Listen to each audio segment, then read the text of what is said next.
With me now is Ambassador Chris Hill. He was the U.S. ambassador to Iraq, South Korea, Poland, Macedonia, pretty much most of the continents he's been on, I would say, at this point as an ambassador. He's now an MSNBC diplomacy expert and our unofficial ambassador, all things national security. He's also a professor at the University of Denver. Mr. Hill, good to see you, sir. Thank you. Let's start with the biggest disconnect. Iran, between what Gina Haspel said and what the president said. To go that, I mean, I know we're no longer surprised at how the president uses Twitter, but that seemed to be an incredibly aggressive step, almost to the point of he's trying to make a case for more than just isolating Iran. He wants to do more than that.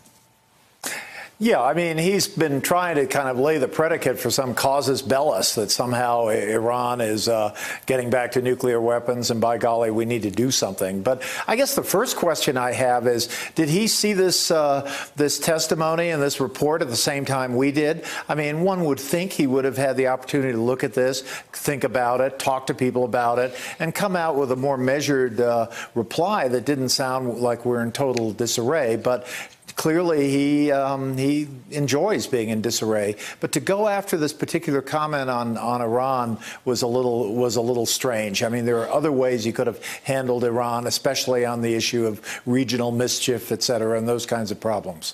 Well, what do you think is, I mean, you know, look, this has been the debate about the Iran nuclear deal, was if the criticism of the Obama administration was it was too narrow of a focus. You're only worried about that. You don't seem to be holding Iran accountable for its other problems.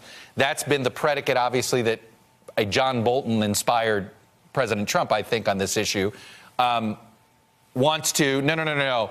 You gotta do the larger case against Iran. What's your take on this? Well, if I were Donald Trump, we'll keep that in the subjunctive, I mean, I would have gone after the issue of the regional problem. And if he wanted to say something to, to make his friends, the Saudis, happy, maybe even to make Netanyahu happy, he would talk about this regional issue. But instead, he went back to the issue of the nuclear question. And then I think that gets everyone worried, because they look at this president talking about something that we all have suspicions that he really doesn't know what he's talking about, and then contradicting people who clearly do. So I think he just wants to make a general sort of big brush point with his with people that he admires, including the Saudis, and take it from there. And frankly, I think he was probably aided and abetted by his national security advisor, right, who the only issue he seems to speak out on is Iran. I want to move to North Korea, because Senator Marco Rubio said something that frankly rang. It just simply seemed to ring true in general when watching this as a dispassionate observer. Take a listen. I think Kim Jong-un is putting on a show to appear reasonable and willing to talk for purposes of luring us into a step-by-step sanctions reduction where he destroys some outdated missile factory and we lower sanctions. I don't think the meeting in and of itself is a mistake, although it certainly elevates Kim Jong-un and makes him appear more reasonable than he actually is. And I take it Senator Rubio, in that sense, has a lot of company in the United States Senate, Democrat and Republican alike, who just look at this entire North Korea thing that the president is doing and think, what? They sort of roll their eyes, raise their eyebrow. They don't think it's really that meaningful.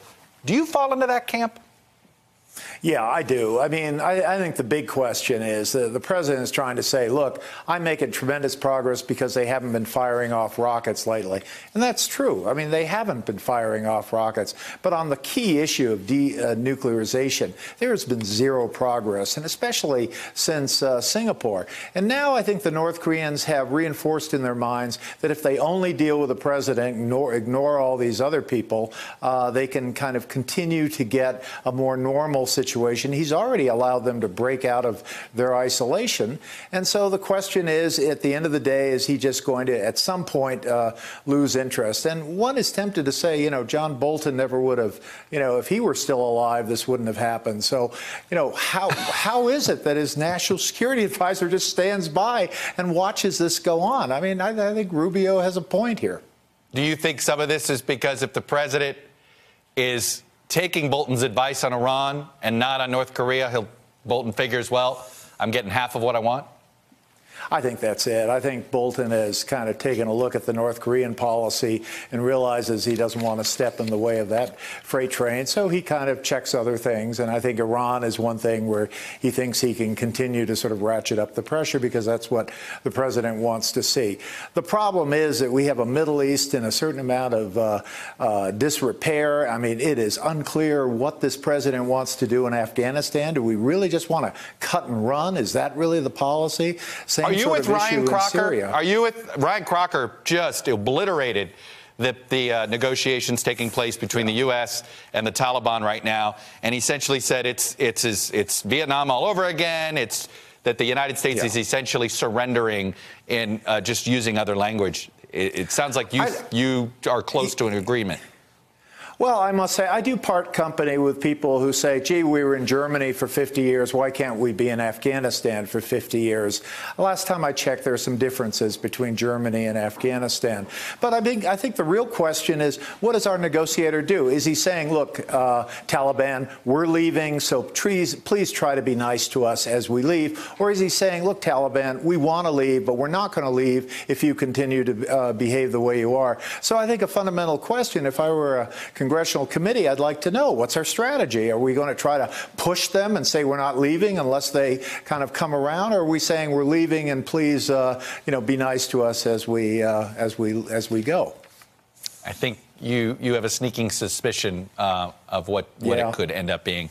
Ambassador Chris Hill, always appreciate how straightforward you are with us. So thank you, sir. Hello, YouTubers. If you're watching this, it means you've checked out our channel, so thank you. Now do me a favor, subscribe by clicking on that button down there. Click on any of the videos to watch the latest interviews and highlights from MTP Daily and MSNBC. You can get more Meet the Press content every morning in the First Read newsletter. If you're tired of content that you don't know anything about where it came from, you don't have to have that problem with us. NBC News, MSNBC, MTP, and the Meet the Press mindset right here for you on YouTube. Subscribe now.